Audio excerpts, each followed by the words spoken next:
Hello friends, ఇప్పుడే సమర్పించు weekends అప్డేట్కి స్వాగతం. సో ఈ వారం మనం చూస్తే కనుక నిఫ్టీ లాస్ట్ వీక్ ఏవైతే వీక్నెస్ అనేది ఎగ్జిబిట్ చేసిందో అది టోటలీ ఈ వారం కవర్ అయిపోవటం చేసాం. సో లాస్ట్ వీక్ ఒక బిగ్ రెడ్ బార్ 25,330 నుంచి 24,800 దాకా వచ్చింది.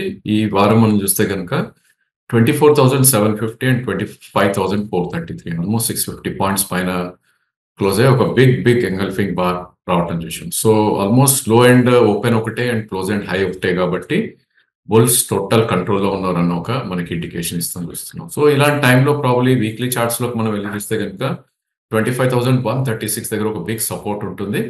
అఫ్ కోర్స్ దాని తర్వాత 24,753 ఏదైతే ఈ వారంలో ఉందో. సో ఆల్ ఇన్ ఆల్ మనం చెప్పాలంటే నెక్స్ట్ వీక్ మార్కెట్ ని ప్లే చేయడం ఎలా అంటే కనుక ఒక 150-200 పాయింట్స్ డిప్ వస్తే కనుక లాంగ్ పొజిషన్స్ క్రియేట్ చేసి అక్కడి నుంచి జస్ట్ 100 పాయింట్స్ స్టాప్ లాస్ పెట్టుకుంటే ప్రాబ్లీ నెక్స్ట్ వీక్ మనకి అందరికి తెలిసిందే 16th 17th రోజు ఏదైతే ఫెడ్ మీట్ ఉందో మేబీ దాని అవుట్కమ్ ఒకవేళ పాజిటివ్ గా వచ్చి 0.5% కనుక ఇంట్రెస్ట్ రేట్ కట్ వస్తే కనుక అక్కడి నుంచి నిఫ్టీ ఇంకొక 350-500 పాయింట్స్ కూడా ర్యాలీ అయ్యే ఛాన్సెస్ ఉంటుంది. సో ఇదంతా స్పెక్యులేటివ్ అండ్ ఫింగర్స్ క్రాస్ పెట్టుకొని మనం వీ షుడ్ ప్లే అరౌండ్.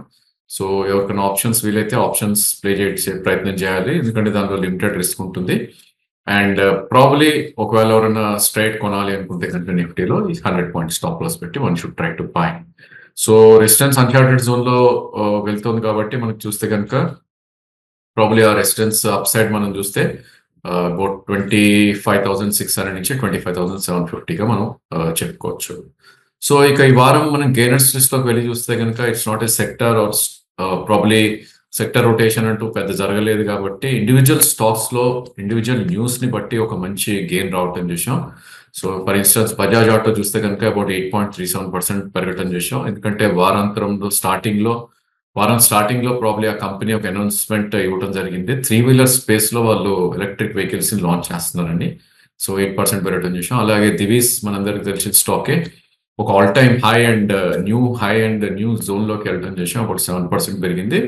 దానికి ప్రధాన కారణం యుఎస్ లో ఏదైతే ప్రాబ్లీ ఫార్మా రిలేటెడ్ బిల్ ఉందో సెనెట్ పాస్ చేసింది అని అదొక న్యూస్ తోటి. అఫ్ కోర్స్ భారతీయ ఎయిర్టెల్ కూడా 6% దాకా పెరగటం చూసాం. ఎందుకంటే దానిలో ఒక బ్రోకరేజ్ నోట్ అబౌట్ 1900 టార్గెట్ ఇస్తూ రిలీజ్ చేశారు కాబట్టి ఆ స్టాక్ 1630 దగ్గర 6% ఆఫ్ మూవ్ క్లోజ్ అవటం చూసాం.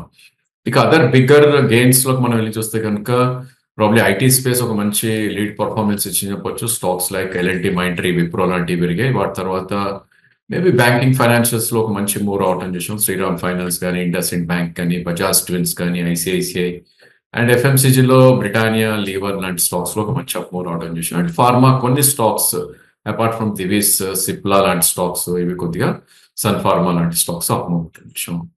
ఇక లూజర్స్ లిస్ట్ లోకి వెళ్ళి చూస్తే కనుక it's all crude related space ఏదైతే చాలా వీక్ గా ఉందో that's because of crude oil ఏదైతే ఉందో బిలో $70 వచ్చేయటం తోటి ఆయిల్ రిఫైనరీ కంపెనీస్ ఏవైతే ఉన్నాయో ప్రాబ్లీ ఓఎన్జీసీ బిగ్గెస్ట్ లూజర్ గా చెప్పుకోవచ్చు. 5.7% క్రాక్ అవుట్ చేసాం. వాటితో పాటు బీపీసీఎల్ ఒక 2.5%. Though it's a oil marketing company, maybe profit booking వచ్చింది హై లెవెల్స్ లో కాబట్టి ఆ స్టాక్ కొద్దిగా వీక్ గా ట్రేడ్ అవుతుంది చూసాం. ఇక అదర్ సెక్టర్ మనం చూస్తే ఇన్సూరెన్స్ స్టాక్స్ వీక్ గా క్లోజ్ అయ్యాయి ఈ వారం. So HDFC life 4% and SBI life 3% వరకు కరెక్ట్ అవటం చూసాం. దానికి ప్రధాన కారణం జిఎస్టీ కౌన్సిల్ ఏదైతే ఉందో ఈ వారం మీట్ అయినప్పుడు వాళ్ళు ప్రాబ్లీ ఇన్సూరెన్స్ ప్రీమియం మీద జిఎస్టీ రేట్ కట్ చేస్తారు అని వార్త రావడంతో అది 2 వీక్స్ బ్యాక్ ఒక మంచి రన్అప్ రావటం చూసాం ఇన్సూరెన్స్ స్టాక్స్ లో. అది కొద్దిగా ఫిజిల్ అవుట్ అయిపోయి ఆ న్యూస్ రాకపోవటం తోటి ప్రాబ్లీ నో చేంజ్ ఉండటం వల్ల ప్రాబ్లీ స్టాక్స్ కొద్దిగా కరెక్ట్ అవడం చూసాం. అదానీస్ కొద్దిగా వీక్ గా ట్రేడ్ అయ్యాయి ఈ వారం. అండ్ అదేవిధంగా టాటా మోటార్స్ ఒకటి చెప్పుకోవాలి, 5.5% క్రాక్ అయింది. సో ఆటో స్పేస్ ఒక పక్కన మంచి రికవరీ వచ్చినప్పుడు ఈ స్టాక్ ఎక్కువ రాలేకపోయింది. దానికి ప్రధాన కారణం బ్రోకరేజ్ హౌస్ ఏదైతే ఉందో ఈ స్టాక్ ని అంటే పర్ఫార్మెన్స్ ఇచ్చి అబౌట్ 870 దాకా టార్గెట్ ఇవ్వడం చేసాం. సో ఆ స్టాక్ 5.5% కరెక్ట్ అయ్యి అబౌట్ 9% దగ్గర 992 దగ్గర క్లోజ్ అవటం చేసాం. ఇక బ్యాంక్ నిఫ్టీ విషయానికి వస్తే కనుక ఒక బిగ్ అవుట్ పర్ఫార్మెన్స్ అని చెప్పాలి. రీజన్ ఏంటి అంటే కనుక ఈ స్టాక్ 5 వీక్స్ హై ఏదైతే ఉందో దానిపైన క్లోజ్ అవటం చూసాం. ఒక బిగ్ ఎంగల్ఫింగ్ బార్ రావటం చూసాం. Engulfing bar, bullish engulfing bar ఏదైతే ఉందో ప్రాబ్లీ అది ఈ 5 వీక్స్ ఏదైతే ట్రేడ్ ఉందో ఆ ట్రేడ్ ని మొత్తం కూడా క్యాప్చర్ చేసేసింది. సో 52-340 అనేది ఒక కీ రెసిస్టెన్స్ ఉంటుంది నెక్స్ట్ వీక్ లో. మేబీ అది దాటిందంటే కనుక definitely with in maybe month end లో ఆల్ టైమ్ హై కూడా వచ్చే ఛాన్సెస్ ఉంటుంది. అఫ్ కోర్స్ అది ఎప్పటి వరకు అంటే కనుక 20-డే మూవింగ్ యావరేజ్ ఏదైతే ఉందో డే చార్ట్ లోకి వెళ్ళి చూస్తే 51,228 పైన ఉన్నంత కాలం. సో 51,228 పైన ఉన్నంత కాలం 53,500 దాకా వెళ్ళే ఛాన్స్ ఉంది. సో ఈవెన్ బ్యాంక్ నిఫ్టీ కూడా బై ఆన్ డిప్స్ గా మనం చెప్పుకోవచ్చు. అఫ్ కోర్స్ వీక్లీ చార్ట్ లో మనకి సపోర్ట్ పాయింట్ చూస్తే కనుక ఫస్ట్ సపోర్ట్ 51,466 దగ్గర ఉంది అండ్ సెకండ్ సపోర్ట్ 50,938 దగ్గర ఉంది. So all in all 2 indices కూడా బై ఆన్ డిప్స్ గా మనకి రావటం చూస్తున్నాం. సో ఈ వారం పెరిగిన స్టాక్స్ లోకి మనం వెళ్ళి చూస్తే కనుక probably I think private banks ఒక బిగ్గెస్ట్ గెయినర్ గా చెప్పుకోవచ్చు. సో బంధన్ బ్యాంక్ అగైన్ ఒక 5% పెరిగింది. అఫ్ కోర్స్ ఇది బ్రోకరేజ్ నోట్ రావటం తోటి అండ్ యాక్సిస్ బ్యాంక్ ఒక 5% అప్ మూవ్ రావటం చేసాం. ఇక other private banks name like IndusInd, ICICI, Kotak, కేయూ బ్యాంక్ ఇవన్నీ కూడా బిట్వీన్ 2.5 to 3.5% పెరగటం చేసాం. సో పిఎస్యు బ్యాంక్స్ కూడా ఇట్ డిడ్ గుడ్ అని చెప్పొచ్చు. ఎందుకంటే ఒక బేరిష్ సిగ్నల్స్ వచ్చే ఒక స్టేజ్ లో in fact PNB and bank of Baroda లాంటి స్టాక్స్ ఒక స్టేజ్ లో 200-డే మూవింగ్ యావరేజ్ కింద కూడా వెళ్ళిపోవడం చేసాం. బట్ ఈ వారం చూస్తే కనుక అన్ని స్టాక్స్ కూడా బిట్వీన్ 1 to 1.5%, అంటే పిఎన్బి, బిఓబి అండ్ ఎస్బీఐ మూడు కూడా ఆల్మోస్ట్ ఒక 1.5%, 1 to 1.5% దాకా పెరగటం చేసాం. ఇక సోల్ లూజర్ ఐడిఎఫ్సి ఫస్ట్ బ్యాంక్ గా చెప్పుకోవచ్చు. అది కూడా nothing much has happened in that. But only thing దాంట్లో ఏంటి అంటే కనుక 0.05% కింద క్లోజ్ అవుట్ అని చేసాం. That's not a significant fall అని చెప్పుకోవచ్చు. ఇక ఈ వారం ఇండస్ట్రీస్ లోకి వెళ్ళి చూస్తే కనుక ప్రాబ్లీ సెక్టర్ ఇండస్ట్రీస్ లో నిఫ్టీ రియాలిటీ బిగ్గెస్ట్ గెయినర్ 1.75% పెరగటం చేసాం. అలాగే నిఫ్టీ మీడియా 1.5% పెరగటం చేసాం. నిఫ్టీ పిఎస్యు బ్యాంక్ 1% పెరగటం చేసాం. అదేవిధంగా మెటల్స్ 0.8% పెరిగింది. That's because of short covering అనుకోవచ్చు or whatever the reasons. And biggest loser ఈ వారం చూస్తే కనుక ఎఫ్ఎంసీజీ, అంటే లాస్ట్ కపుల్ ఆఫ్ వీక్స్ గా ఒక ప్రొలాంగ్ ర్యాలీ తర్వాత ఈ వారం బ్రీత్ తీసుకుందని చెప్పొచ్చు.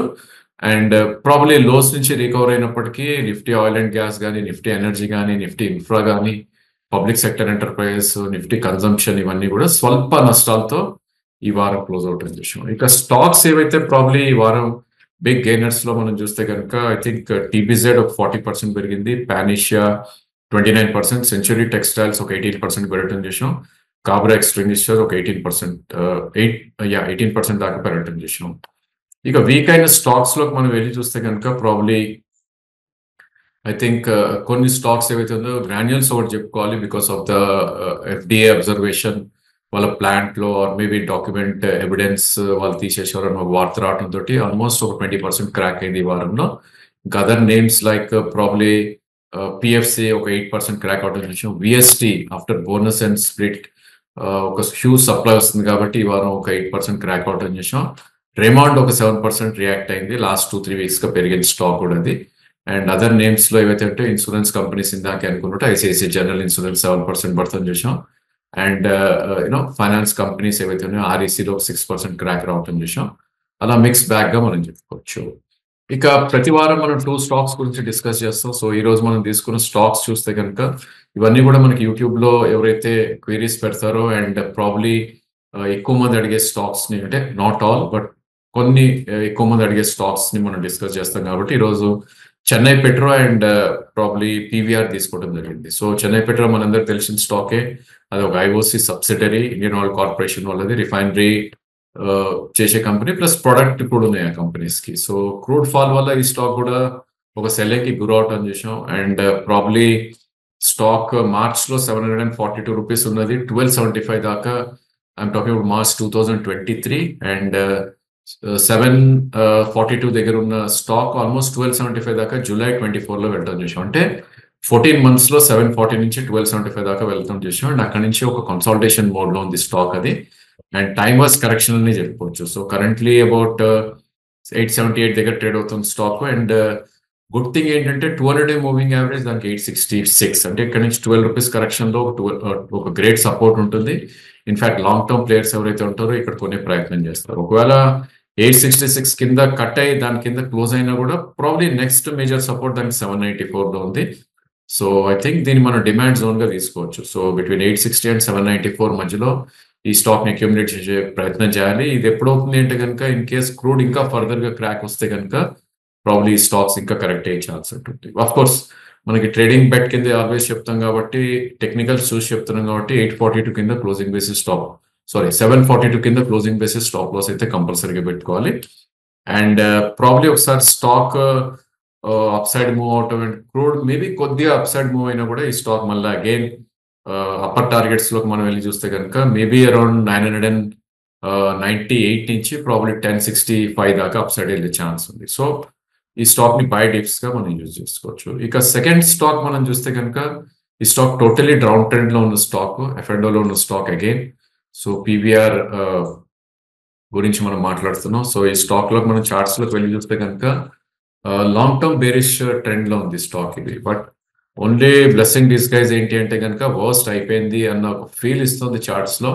బికాస్ దీనికి మనకి క్వార్టర్లీ చార్ట్ లోకి వెళ్ళి చూస్తే కనుక ఈ స్టాక్ 2020లో ప్రాబ్లీ 2086 తర్వాత 2022లో 2214 దాకా వెళ్ళడం చూసాం. సో దట్ అక్కడ టాప్ అవుట్ అయింది స్టాక్ అది 2214 దగ్గర. అండ్ అక్కడి నుంచి ఒక lower lows and lower highs formation జరిగింది. సో దీనికి రీజన్ ఏంటి అంటే కనుక 22 ఆగస్ట్లో 2024 ఉన్న స్టాక్ ప్రాబ్లీ 23 మే వచ్చేసరికి 1336 దగ్గర ఒక లో ఫామ్ అవటం చూసాం. దాని తర్వాత కన్సాలిడేషన్ అయ్యి ఒక 3 months లో అగైన్ 1875 దాకా ర్యాలీ అవటం చూసినాం. అండ్ లాస్ట్ 4 months మనం చార్ట్ చూస్తే కనుక ప్రాబ్లీ ప్రీవియస్ లో ఇప్పుడే అనుకున్నట్టు 1336 ని కూడా కట్ అయ్యి ప్రాబ్లీ జూన్ లో ఇది 1204 కూడా లో ఫామ్ అవుట్ చేసాం. సో అక్కడి నుంచి ఒక ర్యాలీ కొనసాగుతుంది. అఫ్ కోర్స్ దీనిలో స్ట్రెంగ్త్ రావాలి అంటే కనుక డెఫినెట్ గా 1830 పైనే స్ట్రెంగ్త్ ఉంటుంది. బట్ మనకి అగైన్ మంత్లీ చార్ట్స్ పక్కన పెట్టి డైలీ చార్ట్స్ లోకి వెళ్ళి చూస్తే కనుక మనకి 20-day మూవింగ్ యావరేజ్ అవుతుందో 1549 దగ్గర ఒక మేజర్ సపోర్ట్ ఉండే ఛాన్సెస్ ఉంటుంది. సో ప్రాబ్లీ రిస్క్ టేకర్స్ ఎవరైతే ఉంటారో వాళ్ళే తీసుకోవాలి. బికాస్ మనం దీనిలో కౌంటర్ ట్రెండ్ ప్లే చేస్తున్నాం. సో ఓవరాల్ ట్రెండ్ ఇంకా వీక్ ఉన్నప్పటికీ మేబీ ఇంటర్మీడియట్ ట్రెండ్ కొద్దిగా అప్ వచ్చింది కాబట్టి మేబీ ఒక ఛాన్స్ తీసుకుని ఈ స్టాక్ ని అక్యుములేట్ చేసే ప్రయత్నం చేయొచ్చు. 1651 కరెంట్ మార్కెట్ ప్రైస్ ఉంది. 1549 వరకు అక్యుములేట్ చేయాలి ఈ స్టాక్ కి. But the day it closes అంటే 1470 కింద ఏ రోజు అయితే క్లోజ్ అవుతుందో ఆ రోజు ఈ స్టాక్ ని స్టాప్ లాస్ పెట్టి ఎగ్జిట్ అయిపోవాలి. సో ఇప్పుడే అనుకున్నట్టు ప్రీవియస్ స్టాప్ ఏదైతే ఉందో ప్రాబ్లీ మనకి 1830 అయితే ఇమీడియట్ టార్గెట్ ఉంటుంది. సో దాని తర్వాత ఒకవేళ ఐ థింక్ కంపెనీ ప్రాస్పెక్ట్స్ అయి బాగుండి మేబీ నెక్స్ట్ 1 to 2 quarters లో ఒకవేళ మంచి మూవీస్ రిలీజ్ అయ్యి కంపెనీ కనుక మంచిగా చేస్తే కనుక ప్రాబ్లీ అగైన్ 2000-2100 దాకా కూడా వెళ్ళే ఛాన్స్ ఉంది.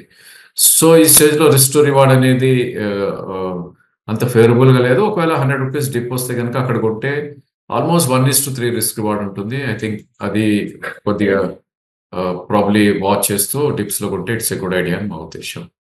That's all for this week. Happy weekend అందరికీ. అండ్ మళ్ళా next week again 2 more stocks తోటి మనం రివ్యూస్ చేసే ప్రయత్నం చేద్దాం. అలానే మా వీడియో నచ్చితే కనుక మీ ఫ్రెండ్స్ అండ్ రిలేటివ్స్ కి ఫార్వర్డ్ చేయండి. మా ఛానల్ సబ్స్క్రైబ్ చేయమని చెప్పండి. అండ్ మా పర్సనల్ సర్వీసెస్ కావాలి అనుకుంటే కనుక ట్రేడింగ్ కాల్స్ లాంటివి ప్రాబ్లీ అక్కడ డిస్ప్లే చేస్తున్న నెంబర్ కాల్ చేసి మీరు డీటెయిల్స్ కనుక్కోవచ్చు. అదేవిధంగా మా వెబ్సైట్ ఏదైతే ఉందో www.equitasresearch.com అది కూడా విజిట్ చేసి మనం ఇచ్చే కాల్స్ అన్నిటికీ కూడా ఎక్సెల్ షీట్ లో పెడతాం జరుగుతుంది. సక్సెస్ రేషియో ఎలా ఉంది, లేదంటే ఏ కాల్లో ఎంత లాస్ వచ్చింది ఆర్ ఎంత ప్రాఫిట్ వచ్చింది, ఇవన్నీ కూడా అవన్నీ అబ్జర్వ్ చేసి ఒకవేళ అది మీకు ఓకే అయి నచ్చితే కనుక probably you can call on hour number display అయిన నెంబర్ని కాల్ చేయొచ్చు. Thank you once again.